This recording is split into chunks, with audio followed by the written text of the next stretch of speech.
வணக்கம். இந்த வீடியோவில் நம்ம சிஎன்சி மிஷின் இன்ட்ரோடக்ஷன் பார்க்க போகிறோம். ஸோ ஃபஸ்ட்டு சிஎன்சி மிஷின் அப்படிங்கிறது நீங்கள் என்சி மிஷின் மாதிரியே தான். Computer numerical control can be defined as an operation of machine tools by means of specifically coded instruction to the machine control. நம்ம என்சிக்கு இதே தான் பார்த்தோம். என்சியில் வந்து நம்ம டேரெக்டாக நியூமரிக்கல் கண்ட்ரோல் அப்படின்னு மட்டும் பார்த்துருந்தோம். இந்த நியூமரிக்கல் கண்ட்ரோல் மட்டும் இருந்துச்சு என்சியில். பட் இப்போ சிஎன்சி அப்படிங்கும்போது இந்த கம்ப்யூட்டர் அப்படிங்கிறது எக்ஸ்ட்ரா ஆட் ஆகிடுது. ஸோ இந்த என்சி டெக்னாலஜி அதே தான், முன்னாடி இருந்த அதே என்சி டெக்னாலஜியில் இப்போ முன்னாடி நம்ம கம்ப்யூட்டரை மட்டும் ஆட் பண்ணியிருக்கோம். அதுதான் வந்து நம்ம கம்ப்யூட்டர் நியூமரிக்கல் கண்ட்ரோல் அப்படின்னு சொல்கிறோம்.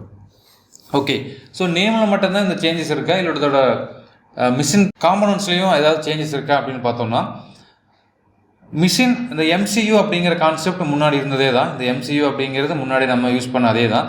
அதே மாதிரி இந்த மிஷின் அப்படிங்கிறதும் அதே மிஷின் தான். நம்ம எப்படியும் முன்னாடி யூஸ் பண்ணமோ அதே மிஷின் தான் இங்கேயும் யூஸ் பண்ணுறோம். ப்ரோக்ராமும் அதே ப்ரோக்ராம் தான். ப்ரோக்ராம் இன்புட் மெத்தட் மட்டும் தான் மாறி இருக்குது. பட் ப்ரோக்ராமும் அதே தான். இதுக்கு ரெண்டுக்கு நடுவில் என்ன பண்ணுறோம்னா, புதுசாக ஒரு கம்ப்யூட்டர் கொண்டு வந்து வச்சிடறோம். ஸோ இந்த கம்ப்யூட்டர் மட்டும்தான் இந்த இடத்துல புதுசு. ஸோ முன்னாடி வந்து என்சியில் அந்த டேப் ரீடர், பஞ்சு டேப்பு இதெல்லாம் யூஸ் பண்ணிட்டு இருந்தோம். பட் இப்போ வந்து இந்த புதுசாக கம்ப்யூட்டர் அப்படிங்கிறது ஆட் ஆகிருக்கு. இப்போ முன்னாடி நம்ம என்சியில் பார்த்த மாதிரி என்ன பண்ணியிருந்தோம், என்சியில் வந்து டேப் ரீடர் இருக்கும், பஞ்சு டேப் இருக்கும். சார் இது வந்து பஞ்சு டேப்னு சொல்லுவோம். இந்த பஞ்சு டேப்லேருந்து டேப் ரீடருக்கு சிக்னல் போகும், டேப் ரீடர்லேருந்து எம்சியூக்கு வரும். இங்கே என்ன பண்ணியாச்சு அப்படின்னா, இது ரெண்டையும் நம்ம ரீப்ளேஸ்மெண்ட் பண்ணியாச்சு. இந்த பஞ்சு டேப் அண்டு டேப் ரீடர் இது ரெண்டையும் நம்ம ரீப்ளேஸ் பண்ணிவிட்டு இந்த இடத்துல ஒரு கம்ப்யூட்டர் நம்ம கனெக்ட் பண்ணியாச்சு. ஸோ அப்போ இந்த கம்ப்யூட்டர் மூலமாக ப்ரோக்ராம் ஃபீட் பண்ணிடுறோம். கம்ப்யூட்டர் நம்ம ப்ரோக்ராமை ஃபீட் பண்ணிடுறோம். அந்த கம்ப்யூட்டர் என்ன பண்ணுது அப்படின்னா, எம்சியூக்கு தேவையான சிக்னல்ஸை வந்து சென்ட் பண்ணிடுது. ஸோ எம்சியூ வந்துட்டு அந்த கம்ப்யூட்டர் அந்த சிக்னலை ரிசீவ் பண்ணிவிட்டு சர்வோ மோட்டருக்கு தேவையான மாதிரியான சிக்னலை கன்வெர்ட் பண்ணி சர்வோ மோட்டருக்கு சென்ட் பண்ணிடுது. ஸோ இதுதான் வந்துட்டு இந்த சிஎன்சியில் நடக்கக்கூடிய ப்ராசஸ். ஓகே, ஸோ இப்போ சிஎன்சியில் எப்படி ப்ராசஸ் நடக்குது அப்படின்னு பார்த்துட்டோம். ஸோ அடுத்த topic advantage of CNC. So இந்த சிஎன்சி மிஷினில் என்னென்ன அட்வான்டேஜ் இருக்குது அப்படிங்கிறத பார்க்கலாம். ஃபர்ஸ்ட் ஒன் பார்த்தீங்க அப்படின்னா, ஜாப் வந்து ஹை அக்யூரஸியாக செய்ய முடியும். ஸோ ரொம்ப முக்கியமானது அதுதான். நம்ம உற்பத்தி பண்ணக்கூடிய பொருள் வந்துட்டு ரொம்ப ஹை அக்யூரஸியாக இருக்கணும். ஸோ அந்த பர்பஸ்க்காக தான் இந்த என்சி சிஎன்சி மிஷின் அப்படிங்கிறதே ஃபர்ஸ்ட் ஆஃப் ஆல் கண்டுபிடிச்சாங்க. இன்னொரு முக்கியமான பாயிண்ட் பார்த்தீங்க அப்படின்னா நேரம். இந்த டைம் அப்படிங்கிறது ரொம்ப இம்பார்ட்டன்ட். சிஎன்சி மிஷின் யூஸ் பண்ணும்போது கம்மியான டைமில் நிறைய பொருளை உற்பத்தி பண்ண முடியும். அடுத்த பாயிண்ட் நம்பர் 3 பாருங்க, ஜாப் ரிஜெக்ஷன். இதில் வந்து இப்போ நம்ம மேனுவலாக ஆப்ரேஷன் பண்ணும்போது என்ன ஆகும் அப்படின்னா, அந்த ஆப்ரேட்டரோட அந்த பர்டிகுலர் டைமை பொறுத்து மேபி அவர் டயர்டாக இருக்கலாம், இல்லை வேறு ஏதாவது திங்க் பண்ணிட்டு இருக்கலாம், அவர் கான்சன்ட்ரேஷன் இல்லாமல் ஒர்க் பண்ணலாம், இல்லை வேறு ஏதாவது பக்கத்தில் ஏதாவது சம் ப்ராப்ளங்கள் நடந்திருக்கலாம். இதனால என்ன ஆகும் அப்படின்னா, ஜாப்ல வந்து ரிஜெக்ஷன்ஸ் நிறையா நடக்கும். பட் நம்ம சிஎன்சி மிஷின் யூஸ் பண்ணும்போது ரிஜெக்ஷன் வந்து ரொம்ப கம்மியாக நடக்குது. அதே மாதிரி 4வது பாயிண்ட் பாருங்க, திறமையான ஆப்ரேட்டர்கள் தேவையில்லை. ஸோ ஸ்கில்டு லேபர் தேவையில்லை. ஜஸ்ட் அந்த மிஷினை ஆன் பண்ணுறது, அப்புறம் வந்துட்டு மிஷின் கரெக்டாக ரன் ஆகிட்டு இருக்கா அப்படின்னு பார்க்குறது, லோடிங் அன்லோடிங் பண்ணுறது, இது மட்டும் தெரிஞ்சிருந்தாலே போதுமானது. ஒரு ப்ரோக்ராம் ஸ்கில்லு அதெல்லாம் வந்துட்டு தேவையில்லை. மிஷினை ஆப்ரேட் பண்ணுறதுக்கு அந்த ப்ரோக்ராம் ஸ்கில் எல்லாம் நம்மளுக்கு தேவையில்லை. அதே மாதிரி குவாலிஃபிகேஷன் அப்படிங்கிறது இப்போ கரண்ட்டில் பார்த்தீங்க அப்படின்னா, நம்ம தமிழ்நாட்டில் ஒரு 10வது 12வது படித்தவங்க கூட சிஎன்சி மிஷின் ஆப்ரேட்டராக இருக்காங்க. என்ன ரீசன் அப்படின்னா, அவங்களுக்கு ஜஸ்ட் இந்த ஆப்ரேஷன் மட்டும் தெரிஞ்சிருந்தால் போதுமானது. ஸோ அதனால் ஸ்கில்டு ஆப்ரேட்டர் தேவையில்லை. 5வது பாயிண்ட்டு, மிக சுலபமாக அளவுகளை மாற்ற முடியும். டைமென்ஷனை வந்து அப்டேட் பண்ணிக்க முடியும். ஏன்னா இப்போ கம்ப்யூட்டர் யூஸ் பண்ணுறோம், அதனால ஈஸியாக நம்ம வந்து ஒரு கம்ப்யூட்டரில் எப்படி ஒரு ரீநேம் கொடுக்குறோமோ, எப்படி ஒரு ஃபைலுக்கு ரீநேம் கொடுக்குறோமோ, அது மாதிரி நீங்கள் ப்ரோக்ராம் ஓப்பன் பண்ணிவிட்டு ப்ரோக்ராமில் இருக்கிற டைமென்ஷனை நீங்கள் ஈஸியாக மாற்றி ஈஸியாக மிஷினை வந்து ரன் பண்ண முடியும். அடுத்தது 6வது பாயிண்ட் பாருங்கள், இன்ஸ்பெக்ஷனுக்கு ஆகும் செலவு குறைவு. ஏன்னா இதில் வந்துட்டு உங்களுக்கு ரிஜெக்ஷன்ஸ் ரொம்ப கம்மி, குவாலிட்டி அதிகம். அப்போ வந்து எல்லா பொருட்களையும் வந்து இன்ஸ்பெக்ட் பண்ணணும் அப்படிங்கிறது தேவையில்லை. ஒரு பேட்சுக்கு வந்து ஒரு குறிப்பிட்ட சாம்பிள் பீஸ் மட்டும் இன்ஸ்பெக்ட் பண்ணால் போதுமானது. ஸோ அதனால் இன்ஸ்பெக்ட் பண்ணக்கூடிய நேரம் வந்து ரொம்ப குறைவு. ஸோ கன்வென்ஷனல் மிஷினை கம்பேர் பண்ணும்போது ஃபினிஷிங் ரொம்ப ரொம்ப ஹை ஃபினிஷிங்கில் கிடைக்கும். ஏன்னா கன்வென்ஷனல் மிஷின் அப்படிங்கும்போது நம்ம மேனுவலாக ஆப்ரேட் பண்ணுறோம். மேனுவலாக ஆப்ரேட் பண்ணும்போது கண்டிப்பாக அதில் வேரியேஷன்ஸ் வரக்கான வாய்ப்புகள் நிறையா இருக்குது. பட் இது ஆட்டோமேட்டட் அப்படிங்கிறதுனால நம்மளுக்கு வந்து ஹை ஃபினிஷிங் வந்து கிடைக்கும். அதே மாதிரி ஃபைனல் பாயிண்ட் பார்த்தீங்க அப்படின்னா, உற்பத்தி செலவு ரொம்ப குறைவு. ஏன்னா மாஸ் ப்ரொடக்ஷனுக்கு தான் நம்ம சிஎன்சி மிஷின் யூஸ் பண்ண முடியும். சின்ன சின்ன ப்ராடக்ட்லாம் நம்ம சிஎன்சி மிஷின் யூஸ் பண்ண முடியாது. அதனால மாஸ் ப்ரொடக்ஷன் அப்படிங்கும்போது ஆட்டோமேட்டிக்காக உற்பத்தி செலவு வந்து ரொம்ப கம்மியாக இருக்குது. அடுத்தது, ஸோ எந்த ஒரு மிஷினுமா இருந்துச்சு அப்படின்னாலும் அட்வான்டேஜ் இருக்குது அப்படின்னா கண்டிப்பாக அதில் ஏதாவது டிஸ்அட்வான்டேஜஸ் இருக்கும். ஸோ சிஎன்சி மிஷினோட டிஸ்அட்வான்டேஜ் அப்படின்னு பார்க்கும்போது, இதோட ஆரம்ப செலவு அதிகம். Investment cost is very high. நீங்கள் வந்து அந்த மிஷினை வாங்குறதுக்கு ஆகக்கூடிய செலவு வந்து ரொம்ப அதிகம். அதே மாதிரி பராமரிப்பு செலவும் அதிகம். ஸோ மெயின்டெனன்ஸ் காஸ்ட்டும் வந்துட்டு ரொம்ப அதிகமாக இருக்கும். ஏன்னா அது இப்போ நம்ம கண்டினியூஸாக கூலண்ட் யூஸ் பண்ணணும், அது கரெக்டான டைமில் அந்த கூலண்ட்டை ரீப்ளேஸ்மெண்ட் பண்ணணும், சர்வோ மோட்டருக்கான எக்ஸ்பென்ஸ், அதுக்கான பராமரிப்பு, இது மாதிரியான பராமரிப்பு செலவு அதிகம். அதே மாதிரி உதிரி பாகங்களுக்கான விலை அதிகம். ஏன்னா இப்போது சிஎன்சி மிஷின் அப்படின்னு பார்த்தீங்கன்னா அதில் வந்து கொஞ்சம் காஸ்ட்லியான பார்ட்ஸ்லாம் இருக்கும், ரொம்ப வந்துட்டு அக்யூரஸான பார்ட்ஸ் இருக்குன்னு சொல்லலாம். இப்போ சர்வோ மோட்டர் யூஸ் பண்ணியிருக்கோம். So servo motor, stepper motor, இந்த மோட்டரோட காஸ்ட் எல்லாமே அதிகம், அதை பராமரிக்கான காஸ்ட்டும் அதிகம். அதே மாதிரி இது வந்து பார்த்திங்கன்னா மாஸ் ப்ரொடக்ஷனுக்கு மட்டும்தான் இது யூஸ் பண்ண முடியும். இந்த சிஎன்சி மிஷின் வந்துட்டு நம்ம ஒரு பொருள் 2 பொருள் உற்பத்தி பண்ணுறதுக்கெலாம் பண்ண முடியாது. கன்வென்ஷனல் மிஷின் தான் ரொம்ப ஈஸி. ஸோ கன்வென்ஷனல் மிஷினில் நமக்கு தேவையான சைஸுக்கு சின்ன ஆல்டர்னேஷனோட ஈஸியாக நம்ம வந்து உற்பத்தி பண்ணிக்க முடியும். பட் சிஎன்சி மிஷினை பொறுத்த வரைக்கும் மாஸ் ப்ரொடக்ஷன், நிறையா பொருளை உற்பத்தி பண்ணுறதுக்கு மட்டும்தான் இதை யூஸ் பண்ண முடியும். அதே மாதிரி ஆப்ரேட் பண்ணுறதுக்கு பயிற்சி பெற்ற ஆப்ரேட்டர்ஸ் தேவைன்னு போட்டிருக்காங்க. கண்டிப்பாக இது கம்ப்யூட்டர் அப்படிங்கிறதுனால இப்போ நம்ம ஒரு செல்ஃபோனே, ஒரு கீபோர்டு யூஸ் பண்ண செல்ஃபோன் யூஸ் பண்ணுறவங்களுக்கு திடீர்னு ஒரு ஆண்ட்ராய்ட் ஃபோன் கொடுத்து யூஸ் பண்ண சொன்னால் அவங்களுக்கு கஷ்டமாக இருக்கும் இல்லைங்களா? அது மாதிரி ஒரு பேசிக்கான பயிற்சி வேணும் இந்த மிஷினை ஆப்ரேட் பண்ணுறதுக்கு. ஸோ இதெல்லாம் வந்து டிஸ்அட்வான்டேஜ் அப்படின்னு லிஸ்ட் பண்ணியிருக்காங்க. அடுத்தது difference between NC and CNC. CNC மிஷினுக்கும் என்சி மிஷினுக்கும் உள்ள வேறுபாடுகள் என்ன அப்படிங்கிறத பார்க்கலாம். ஏன்னா இது ரெண்டும் ஒரே மாதிரி தான் அப்படின்னு நம்ம முன்னாடியே பார்த்தோம். பட் ரெண்டும் ஒரே மாதிரி அப்படிங்கும்போது கண்டிப்பாக அது வேறுபாடுகள் இருக்கும் இல்லையா? அது என்ன வேறுபாடுகள் அப்படிங்கிறத நம்ம பார்க்கலாம். ஃபஸ்ட்டு இம்பார்ட்டன்ட் பாயிண்ட் அப்படின்னு பார்த்தீங்க அப்படின்னா அந்த பஞ்சு டேப், அப்புறம் பஞ்சு கார்டு, இதெல்லாம் வந்து யூஸ் பண்ணி தான் என்சி மிஷினில் ப்ரோக்ராமை இன்புட்டாக கொடுக்க முடியும். பட் நம்ம சிஎன்சி மிஷின் வரும்போது நம்ம இன்புட் எல்லாமே கீபோர்டு வழியாக கொடுத்துடலாம். ஏன்னா நீங்கள் இப்போ ஜி கோடு, எம் கோடு அதெல்லாம் நீங்கள் நார்மலாக கீபோர்டில் டைப் பண்ணும்போதே நம்ம வந்து ப்ரோக்ராம் க்ரியேட் பண்ணிடலாம். ஸோ அப்போ இது ஒரு மேஜர் டிஃப்ரெண்ட். பஞ்சு டேப்பு, பஞ்சு கார்டு, டேப் ரீடர், இது மாதிரியான கான்செப்ட்லாம் என்சியில் இருந்துச்சு. பட் சிஎன்சியில் ஒன்லி கீபோர்டோடு முடிஞ்சுது. அடுத்த பாயிண்ட்டு பேராமீட்டர்ஸ். ஸோ நம்ம முன்னாடியே பார்த்துருந்தோம் அந்த டைமென்ஷன் சேஞ்ச் பண்ணுறது. ஸோ இங்கே என்சி பொறுத்த வரைக்கும் டைமென்ஷன் சேஞ்ச் பண்ணணும் அப்படின்னா நீங்கள் என்டையர் ப்ரோக்ராமவே மாற்றணும். ப்ரோக்ராம் மாற்றணும் மீன்ஸ் நம்ம அந்த பஞ்சு டேப்பில் வந்து புதுசாக ஒரு ப்ரோக்ராமை பஞ்ச் பண்ணி அதுக்கப்புறம் தான் நம்ம அதை யூஸ் பண்ண முடியும். உங்களுக்கு ஜஸ்ட் ஒரு எம்எம் நீங்கள் மாற்றணும் அப்படின்னாலுமே என்டையர் ப்ரோக்ராமு எல்லாத்தையுமே நீங்கள் வந்து அந்த பஞ்சு டேப்பில் மறுபடியும் ஃபஸ்ட்லேருந்து பஞ்ச் பண்ணி அதுக்கப்புறம் தான் மாற்ற முடியும். ஸோ அப்போ டைமென்ஷன் சேஞ்ச் பண்ணுறதுங்கிறது ரொம்ப டிஃபிகல்ட் என்சி மிஷினை பொறுத்த வரைக்கும். பட் சிஎன்சி மிஷினை பொறுத்த வரைக்கும் பராமீட்டர் சேஞ்ச் பண்ணுறது அப்படிங்கிறது ரொம்ப ஈஸி. ஏன்னா நம்ம ஜஸ்ட்டு கீபோர்டு தான், நம்ம ஜஸ்ட் எப்படி ஒரு டெலிட் பண்ணிவிட்டு எக்ஸ்ட்ரா ஒரு பாயிண்ட் ஆட் பண்ணுற மாதிரி ஈஸியாக நம்ம ஆட் பண்ணிக்க முடியும். அதே மாதிரி மெமரி அப்படிங்கிற கான்செப்ட் வந்துட்டு என்சி மிஷினில் கிடையாது. ஏன்னா நம்ம டைப் பண்ண எதுவுமே நம்ம உள்ளே வந்து மெமரி சேவ் பண்ணி வைக்க முடியாது. நம்ம டேப்பு தான் யூஸ் பண்ணுவோம். அந்த பஞ்சர் டேப் வந்து நம்ம மேனுவலாக தான் தனியாக தான் சேவ் பண்ணி வச்சுக்கணுமே தவிர மிஷினுக்குள்ளேயே சேவ் பண்ணி வைக்க முடியாது. பட் இங்கே மெமரி அப்படிங்கிற கான்செப்ட் இருக்குது.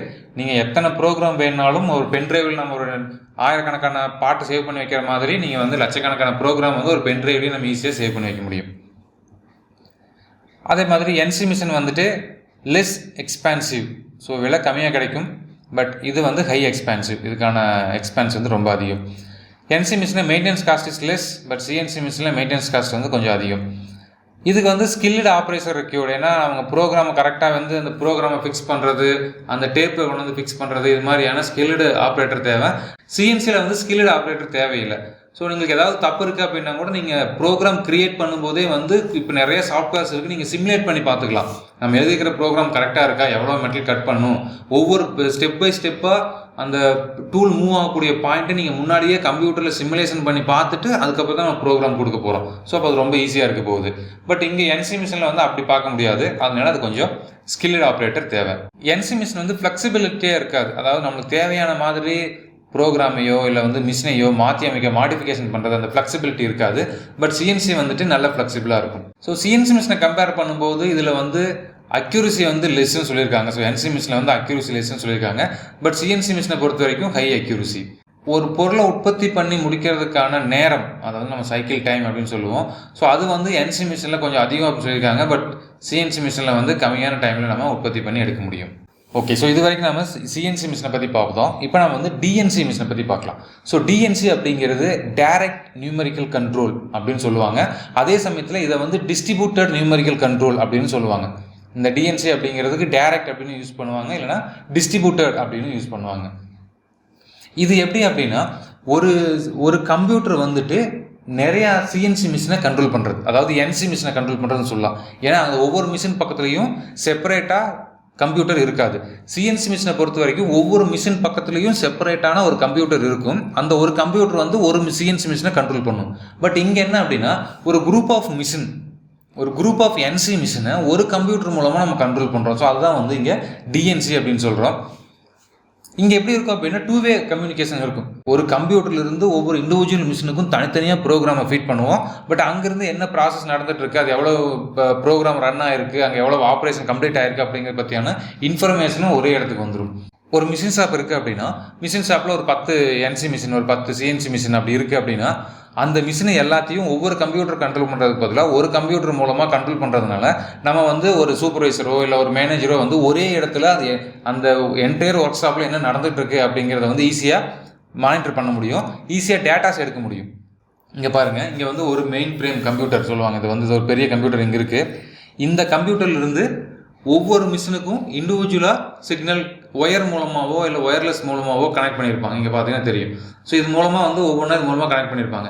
அப்போ என்ன பண்ண முடியும் அப்படின்னா ஒவ்வொரு மிஷின் பக்கத்துலையும் ஒரு கம்ப்யூட்டர் தேவையில்லை. இப்போ இது பார்த்தீங்கன்னா இங்கே ஜஸ்ட் ஒரு கீபோர்டு மட்டும்தான் இருக்கும். இது வந்து ஒரு ஃபுல் கம்ப்யூட்டராக இருக்காது இந்த இடத்துல. இப்போ இங்கே பாருங்க, ஒவ்வொரு மிஷின் பக்கத்துலையும் பார்த்தீங்கன்னா இந்த இடத்துல ஒரு கண்ட்ரோல் பேனல் இருக்கும். இந்த கண்ட்ரோல் பேனல் வந்து ஜஸ்ட் ஒரு சுவிட்ச் மாதிரி தான் இருக்கும். பட் இங்கே வந்து என்டையர் கம்ப்யூட்டர் இங்கே இருக்காது. இந்த கம்ப்யூட்டரோட கண்ட்ரோல்ஸ் ஃபுல்லாமே வந்து இந்த சிங்கிள் கம்ப்யூட்டருக்கு எடுத்துகிட்டு போயிடுவாங்க. இதை தான் வந்து இவங்க டிஎன்சி அப்படின்னு சொல்கிறோம். இப்போ இந்த டிஎன்சி லேட்டஸ்ட் டெக்னாலஜி அப்படின்னு பார்த்தீங்கன்னா இந்த டிஎன்சி வந்து இப்போ ஒயர்லெஸில் கனெக்ட் பண்ணுறாங்க. முன்னாடிலாம் வந்து ஒயரில் இருக்கும், ஒவ்வொரு கம்ப்யூட்டருக்கும் ஒயர் மூலமாக கனெக்ட் பண்ணியிருப்பாங்க. இப்போ இந்த ஒய்ஃபை ரவுட்டர் மூலமாக ஒவ்வொரு பிளேஸையும் வந்துட்டு ஈஸியாக கண்ட்ரோல் பண்ணுறாங்க. இன்னும் ஒரு ஸ்டேஜ் அட்வான்ஸாக போயிட்டு இதை வந்து நீங்கள் மோடம் வச்சு இன்டர்நெட்டோட கனெக்ட் பண்ணிட்டீங்க அப்படின்னா வேர்ல்டில் எந்த ஒரு பிளேஸில் இருந்து வேணுனாலும் உங்கள் ஒர்க் ஷாப்பில் என்ன நடந்துகிட்ருக்கு, என்ன ஆப்ரேஷன் நடந்துகிட்ருக்கு, இப்போ மிஷின் ஓடிட்டுருக்கா இல்லையா அப்படிங்கிறத ஈஸியாக கண்டுபிடிச்சிருப்பாங்க. ஸோ முன்னாடி என்ன பண்ணுவாங்க, முன்னாடி டிஎன்சி அப்படிங்கிறது எப்படி இருக்கும் அப்படின்னா ஒரு மெயின் ஃப்ரேம் கம்ப்யூட்டர் இருக்கும்.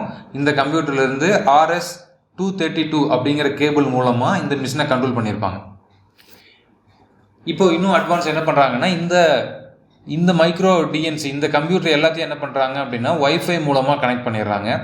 ஸோ ஒய்ஃபை மூலமாக கனெக்ட் பண்ணிவிட்டு இந்த ஒய்ஃபை வந்து நம்ம இன்டர்நெட்டில் கனெக்ட் பண்ணும்போது என்ன ஆகுது அப்படின்னா இந்த இன்டர்நெட்டில் நீங்கள் வேர்ல்டில் எந்த ஒரு பிளேஸில் இருந்தாலும் உங்களுடைய செல்ஃபோன்லேருந்து இல்லை அங்கே இருக்கக்கூடிய கம்ப்யூட்டர்லேருந்தோ இன்டர்நெட் மூலமாக நம்ம மிஷினில் என்ன நடந்துகிட்ருக்கு அப்படிங்கிறத ஈஸியாக வாட்ச் பண்ண முடியும்.